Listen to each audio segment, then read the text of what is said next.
Good afternoon, ladies and gentlemen. It's my great pleasure to welcome you to today's panel discussion titled AI in Practice, Realizing the Potential, Innovation versus Regulation.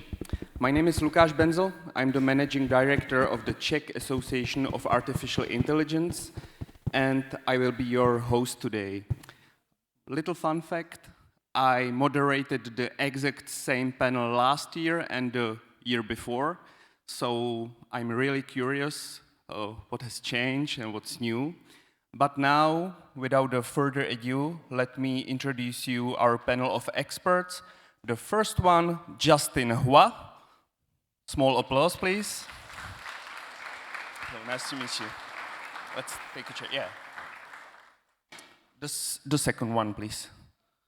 The second one, please. Justin. Yeah. Don't confuse the people, you know. The next one is Matouš Havlena, co-founder at Apoco. You already know him.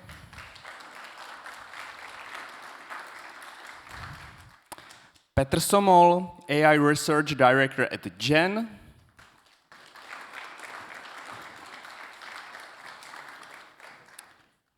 Daniel Vejsada, attorney at law at PRK Partners. And the last one, but not least, Michal Valko, Chief Model Officer at Stealth Startup.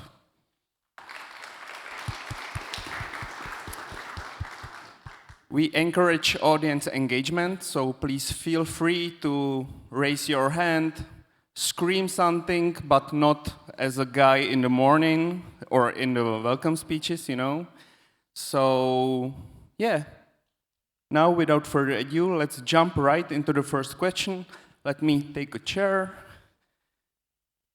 And my first question is short, but not simple, I guess. Okay, in your field, Justin, what does AI in practice really mean today?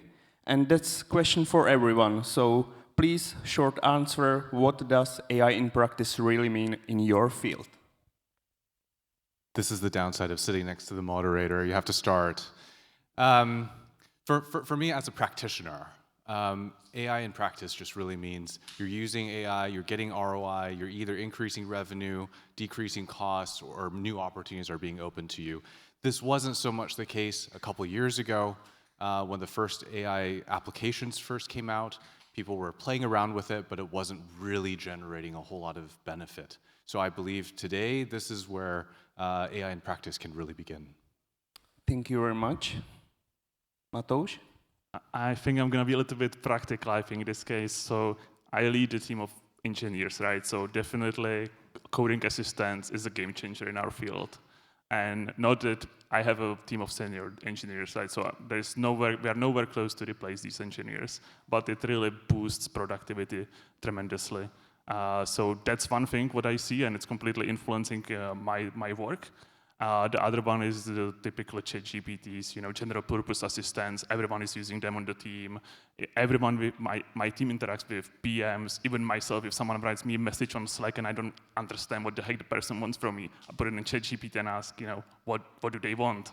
And it helps, really. So, and this is just a silly example, but obviously people are doing things in my team, like we are managing GitHub through those things.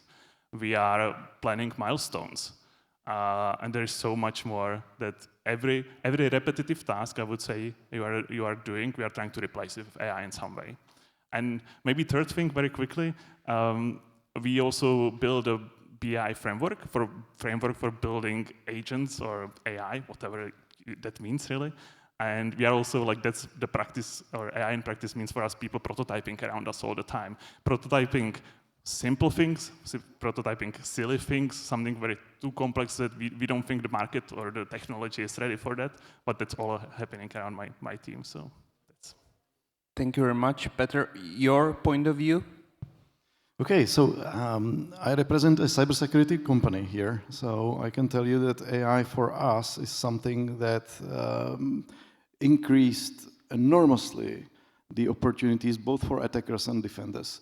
and we as defenders have to react regardless whether we want or not. And who is step ahead right now? Yes, of course, of course. And so one specific thing that frontier models brought to the game is the ability to generate and interpret human content. And that also means that we as ordinary people are now exposed to a large number of deceptive kind of scams and whatnot, deep fakes, you can imagine. These things were possible to do sort of with machine learning before, but the explosion through frontier models is like enormous, and we can see it. So that in itself, yeah, is important. But otherwise, I would agree with whatever you have heard. Yeah. So on the level of running the company, same situation. Okay. Daniel, I guess that you have a lot of work these days, but is it only about the regulation? What about tech in your services? Yeah. So in the legal industry, I would say that at this point is a little bit of mix of hype and fear. Because you have the feeling in the field that you just have to kind of use AI for everything, and if you are not using AI for everything, you are just staying a bit behind, so everybody just wants to use AI as much as possible. But there's also a lot of fear whether AI would actually replace lawyers, which I believe not, but some people have this opinion, which leads top legal firms kind of pouring millions of dollars into AI legal specific tools. So if any of you thinks about developing this kind of tools, is definitely, I would say, a lot of potential and a lot of money being thrown around by big law firms. In our office, we've tried to go a little bit different way because we went with open source solution when it comes to AI and AI tools, and we are actually trying to, or we are developing some custom tools that help us access local sources, as was mentioned here, based on model context protocol and stuff like that.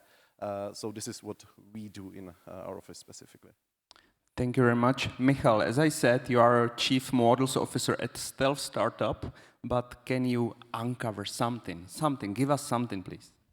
Sure, yes. Well, I think for me, like the practical AI is moving away from chatbots to real systems that integrate the workflows that we work every day, and to also to do something extremely practical, right? So I advise students, my students created companies, they do that. I advise maybe dozens of them. Like, for example, some of my kids created a company called Mistral, that, for example, provide something for boat navigation or for booking.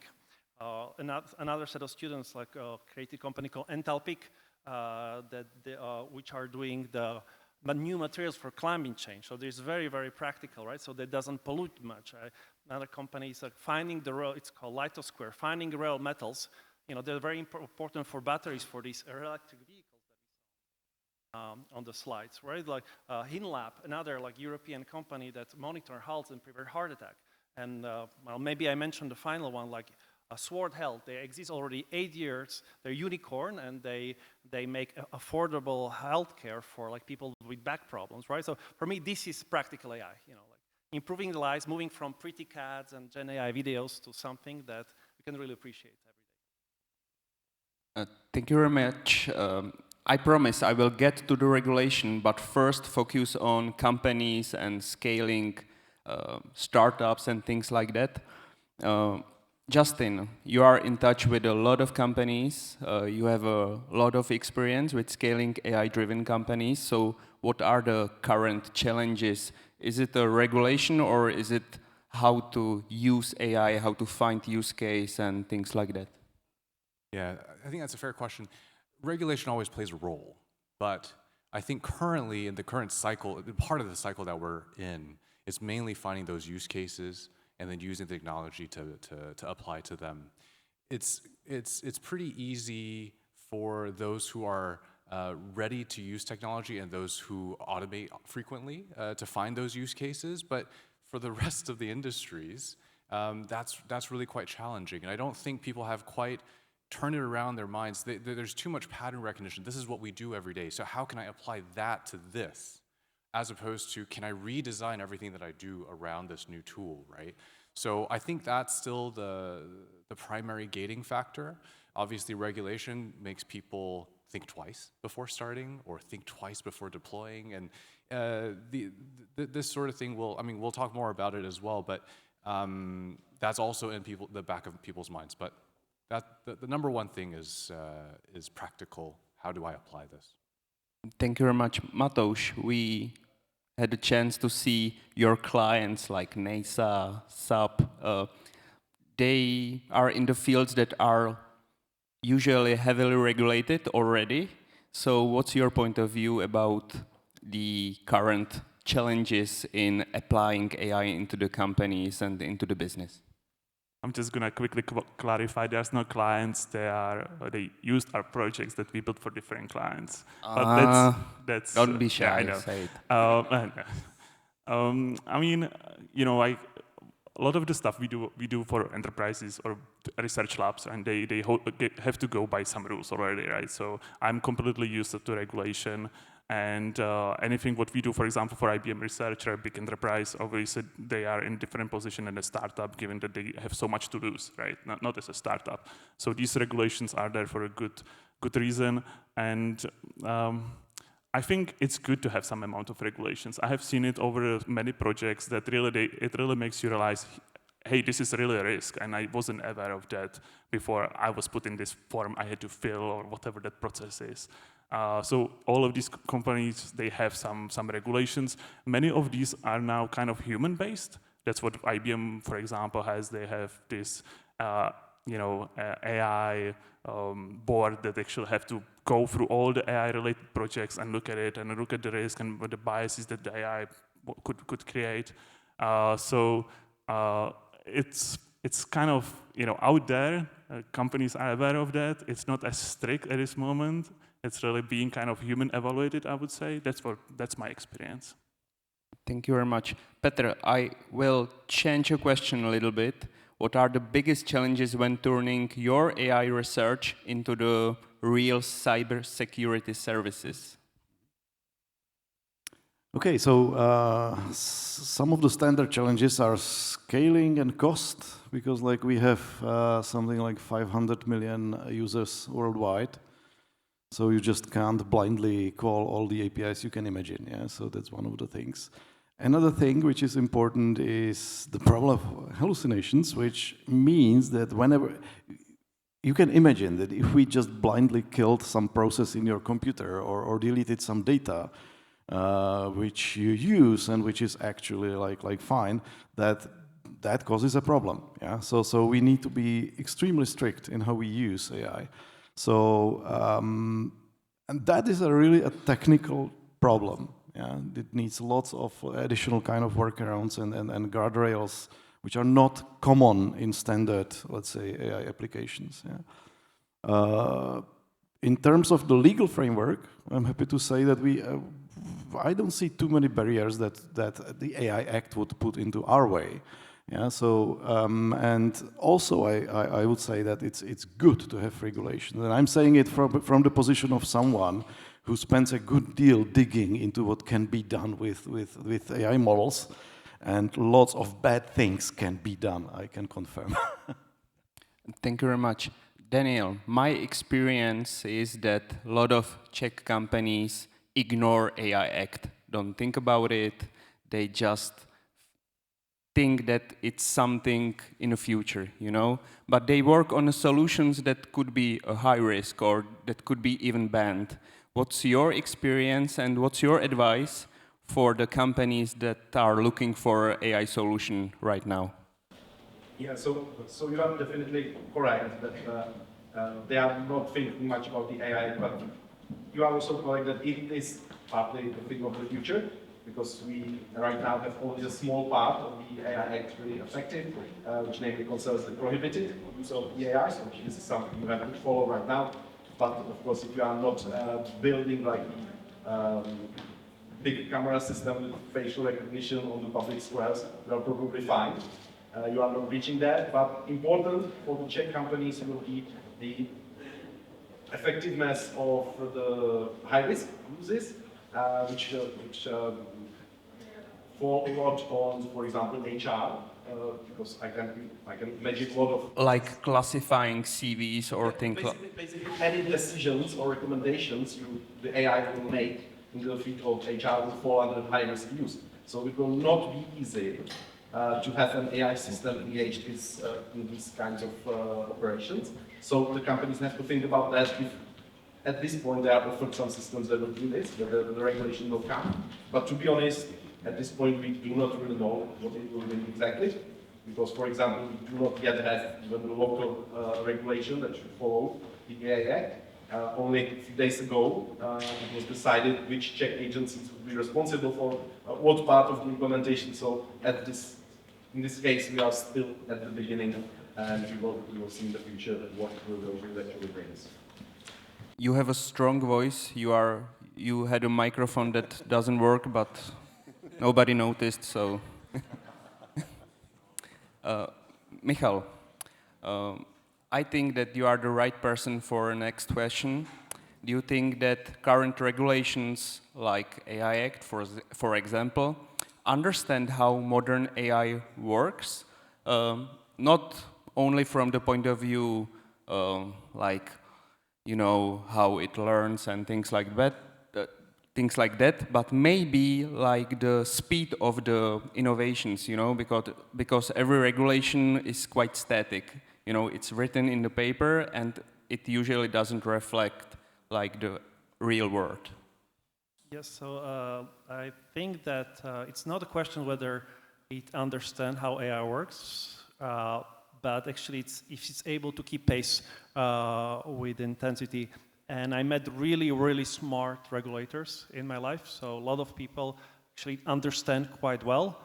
One thing that we need to make sure that we actually keep the right people at the place, because you know, even those people that understand that are not necessarily those that actually making final decision or their suggestions are taken into consideration. But I want to also add one of the point of my that I think of regulation. I have two friends. Both of them won Turing Awards. One is called Yann Lequin, and he, for example, invests in my company, and he would completely stop any regulation, just go everything wild. And another is Joshua Bengio, head of Mila, and I have students with him, and he would stop AI immediately. That's what he's trying to do, right? And I think they're both wrong in the sense, right, like the. And I don't want to just say like the answer is in between or any bullshit like that. You know, it's, you know, the thing is that we need to regulate, but first we need to technology to develop before we regulate. And then there's also thing, how do we regulate? It's like, it's not like, oh, let's think of, you know, maybe if this will do and let's stop it, this is good, right? You know, the right way of regulations is to actually create dynamics, right? Like you see a lot of economics in the rule and a lot of finance people, and a lot of, you know, how to actually make markets work and bring something for economy is to create markets that are beneficial. Let me give a simple example, right? Like, let's say you have cars and you want to preserve a nice city, right? So in Paris, you know, where I live, just close everything, you know, like we hate cars, you know. Like in Detroit, oh no, America, cars, you know, right? But I think the right approach is London, you know. You want to drive your car, pay £2, you know, and then you can regulate maybe the amount, right? You know, and on the top of them, actually somebody benefits. Right, so you know, it things like the right way of regulation is not whether we have like the 5 million pages of like what is okay, what is not. It's just make the technology develop, see how it interacts, and you know, like, and actually make markets that, for example, people that contribute, you know, for example, creators, right? Right now, a lot of creators are kind of used by the large language models and companies and get nothing for it, and the people that consume. And I think so the most people, when they're like politics in their rooms, or like, you know, my friends Jan and Joshua, there should be people like you, like economists, finance people, that know how the market works and create markets that's beneficial. That's why I think the right regulation should be. Thank you very much. Justin, at the end of the day, it's all about money, right? So do investors care more today about responsible AI or growth and speed? I hate to burst anybody's bubble, but it's still about growth and speed, right? Being AI responsible, that's going to be table stakes. But at the same time, the money is chasing the companies that are that have the most potential, that are doing something right, they're finding product market fit, and they're scaling. And so it's still about growth and that said, there is one venture capital firm, for example, and I think it's a good one to learn from. They've actually integrated responsible AI into their term sheets. I think it's called Radical Ventures. And that's actually an interesting model to follow because they expect all their portfolio companies to eventually come up with the right set of governance to make sure that they have responsible AI. And I think that's a good path to try. You burst a bubble, I heard it. Yeah, but thank you very much for your answer. And Mateusz, maybe same question, but from your point of view, is something like responsible AI even a topic for you? Do you think about the transparency? Do you think about the explainability of your solutions? And do you believe that to be transparent and responsible is a way how to get new customers, for example? I think you have to be transparent, and a lot of money or a lot of development goes to observability these days, and observability not on what the model is doing, right? That's a different topic itself, right? But what's just being, when you have agentic systems, right? You have 5 agents, and each of them is calling multiple tools. How do you understand what the agent is doing, what he's thinking or reasoning, whatever this is, probably not reasoning, but what's the reasoning of the agent is? And everyone wants this. I don't know a company who wants agentic system that doesn't want to have the transparency of what the agents, for example, are doing. But yeah, you need to find the right balance. I think you need to be able to explain, but there is some certain things that we cannot explain about the LLMs because they're just statistical machines, right? So and usually, we have this AI ethics board, for example, again in IBM, which actually is looking at everything what we are doing, and people are looking at from the ethics points of view. Okay, what have you done? What kind of models have you used? On what type of data was it trained? And there is some risky assessment of, okay, this could be biased towards this, whatever that would be. So yeah, that's it. Thank you very much. Petr, as you said, AI is essential for good guys and for bad guys in cybersecurity, but bad guys usually don't give a about the regulation and rules. So what's your point of view? Is regulation even necessary from the cybersecurity view when the bad guys doesn't care? I would say that it's not that much about the bad guys, yeah, because they would do anything. They can technically imagine, of course, yeah, regardless of any regulation, of course. But speaking of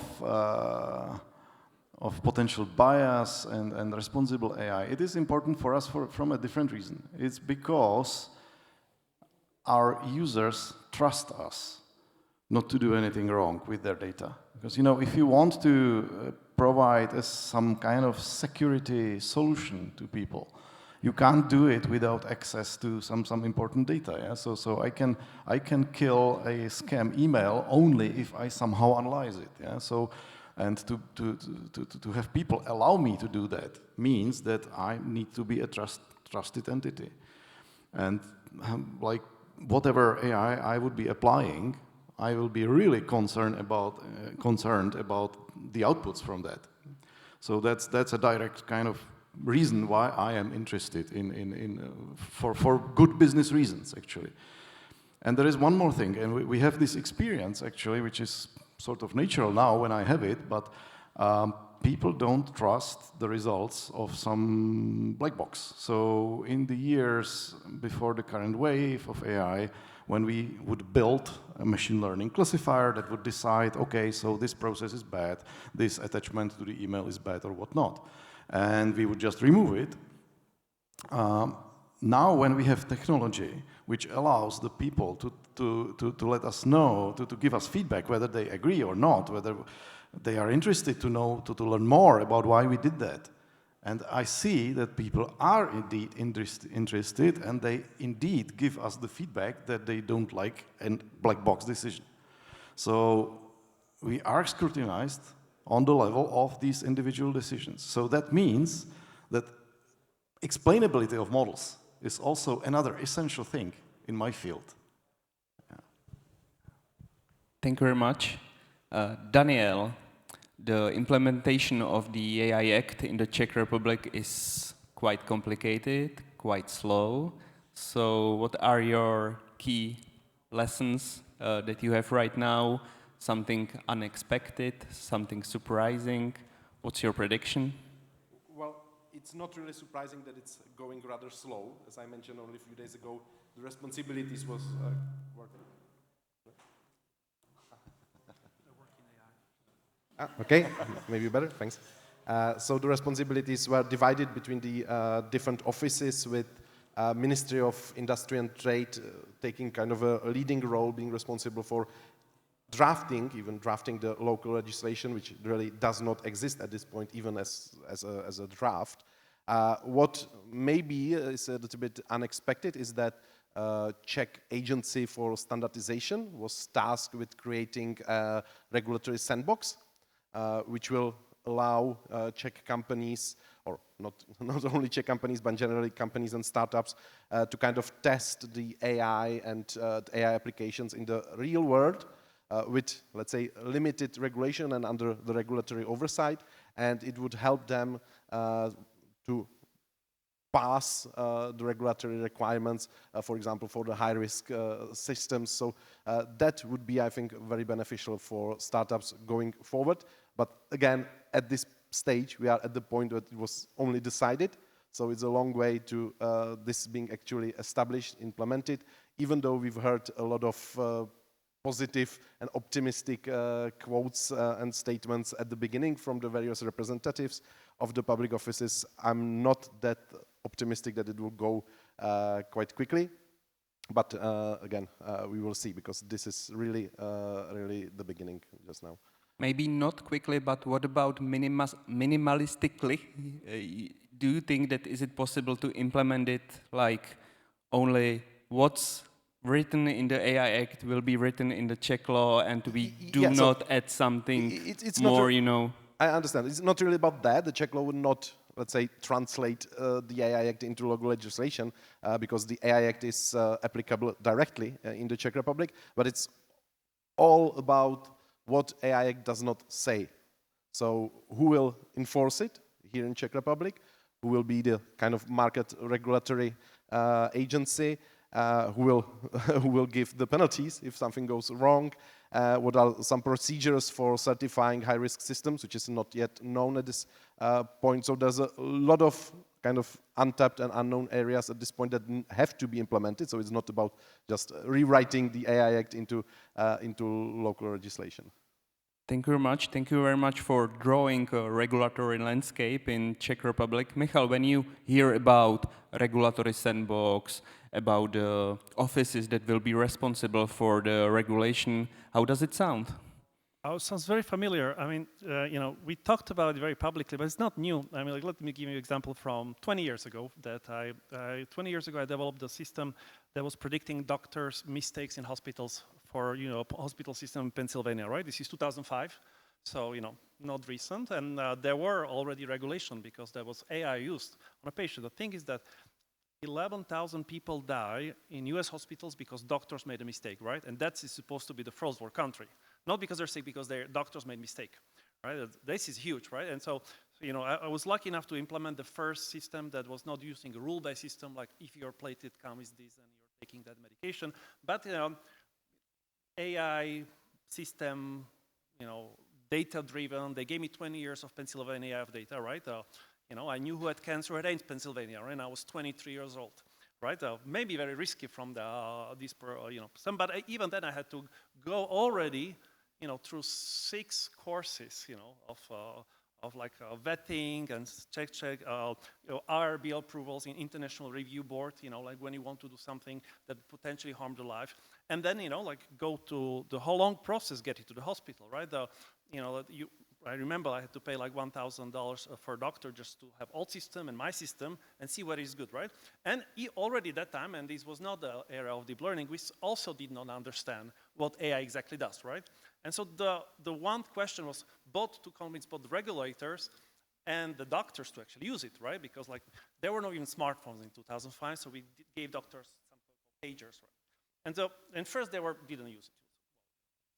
AI, I will ignore it, right? But what actually, then I thought about it and I found one method that was kind of not conventional, but it actually convinced people, both regulators and doctors. And the thing is that, oh, my AI think your decision is wrong, you should not do it, right? It's doctors like, oh, of course, yeah. So, but then I said, okay, my AI think your decision wrong, and look at 20 other decisions that your other doctors, or maybe yourself, did in last 20 years, show that they, in similar symptoms, did different decisions. There are, the 19 decisions they were A and you're doing B. Are you sure? And then the doctor looked like, because, wow, okay, 19 doctors would say different thing. I don't want to be the one that says, right? And so this was not something that was written in IRB, but it was actually something that was convincing. So I think one way to solve those things is actually think different ways how to actually make something explainable, even though we don't have fuel explainably, Still, I didn't know why the AI suggested that, to the letter. But it was enough that we were satisfied with the decision. I think we need to go there, right? Like for the cars, it could be, well, if the self-driving cars kill 10 times less people than humans, well, let's consider them, right? Thank you very much. Justin, you showed us some numbers about the investments into the AI. You talked about Stargate and EU action plan. So do you think that governments should lead AI development or just support it? Or what's like the best role for the public sector in the AI development? It's on. Check, check. All right. That's not a loaded question at all, is it? So from my perspective, government needs to play a role here, right? If it doesn't, the consequences are pretty significant. We've got, especially for the European countries, we're much smaller markets here. You compare it to the US, you compare it to China, they've got the compute power, they've got the brain power, they're gonna build some really, really great models, some really great AI applications, and then they're gonna export it here, right? And AI by nature is a cultural beast. It's taking all the learning based on the data from that country, right? And so for that to be exported to all the other countries, that's kind of like colonialism, right? So I don't believe that governments can stay out of it. At the same time, I don't think that government should lead it. For things like this, it requires the free markets to find the right entrance points for the right companies to surface out of all of this, right? And I don't think the government is in the right place to control behind closed doors how to develop the best LLM models or how to create the best AI applications. Thank you very much. Mateusz, you are from a family company, as you said. Do you expect support from the government or from the public sector in your business? Do I have to answer that? I don't, actually. I don't. That's gonna be my quick answer to that, I guess. And okay, to maybe say a little bit more, I would say what's important, like, to allow innovation. Everyone agrees that, and not really like block it in a way. I'm not even sure if the sandboxing is the solution for the innovation, and allowing. I would even be up to the kind of radical thing with AI Act to, allow small companies do not comply with it. I mean, the prohibited actions or whatever it's called, right? That I agree with that. That's quite solid foundation. But I don't know if even the sandboxing is a solution.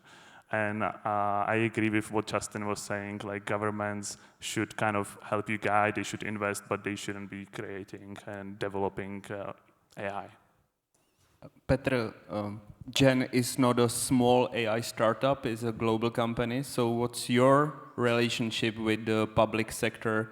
Maybe not only in Czech Republic, but if you are able to compare the situation in the Czech Republic with some nation or some country where you are, so that would be great. Yeah, so indeed, we are an international company, and it's for those of you who don't know, this is a merger of multiple previous antivirus companies. So Avast Software from here, from the Czech Republic, AVG, Avira, NortonLifeLock from the US, and also the remnants of Symantec in the US. So this is, you know, this is one giant kind of cybersecurity company in consumer space. So in our situation, when we operate in the Czech Republic, because we have the technological center here, so it's not about expecting any direct support from the government to our mission, but what I see as important is, let's say, grooming the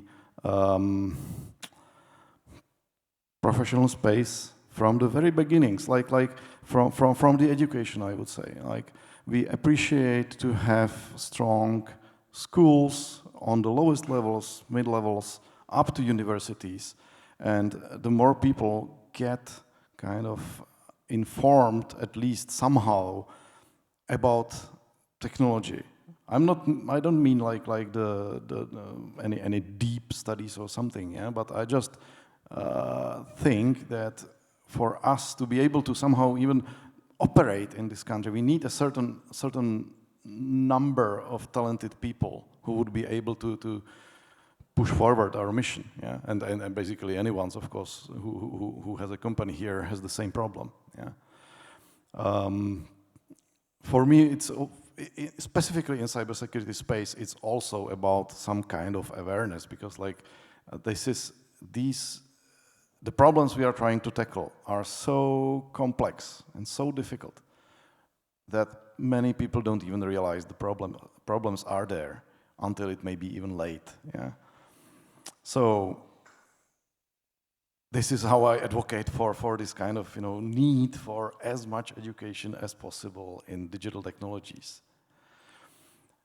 And there is one more thing, then government for me is the representative of the community, of course, and the community sometimes needs to decide somehow, maybe indirectly through governments, about some very difficult questions which relate to the level of regulation. Yeah.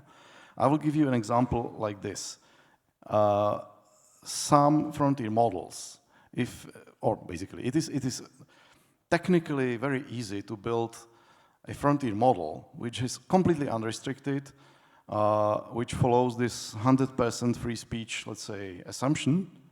But that also means that you can ask the model for a perfect recipe to commit a murder, and it will give it to you. Yeah. And now this opens the question, do we want exactly that? If not, where is the boundary? And I don't have the great answer. Really, I don't. Because this is an extremely difficult question. Yeah? And that needs some kind of societal consensus. So here, for me, the governments are the interface to the societies in this. Yeah. Thank you very much. Daniel, if you could change one thing about the AI regulation or about the AI ecosystem in the Czech Republic, what is it? Just one thing? Only one thing. Okay. Now the main thing for me, and it was kind of mentioned, is that the AI Act is kind of too big at this point. It's too comprehensive, and it's too soon.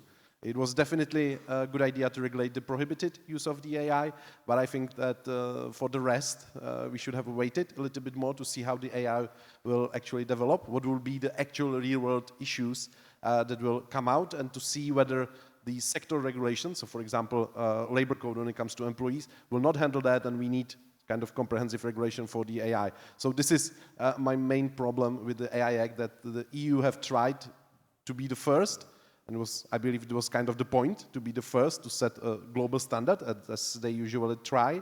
And I kind of fear that it may backfire a little bit for the EU because it really can smother innovation, startups within the EU or within the Czech Republic. It's not, I believe it will not be that easy compared to US, compared to China, to come up with these new technologies because of the regulation. So yeah, it's not really one thing, it's a kind of a big one, but this is it. Michal, same question, you have 3 seconds. I have 3 seconds. So I'll tell you something. I cannot tell you like the most exciting things that exist because that's secret, at least in our company. But I can do second most exciting things that I want to work on after. The AI or LLMs, are somehow useful because they condense information together, right? And this is one of the things that put humanity further from animals, right? Like just our ability to communicate, exchange information, create, nations and organizations, right? To exchange information, from Gutenberg Press all the way, to LLMs. And LLMs are this kind of condense of information on steroids because you suddenly can talk to like all human mankind at the same time, right?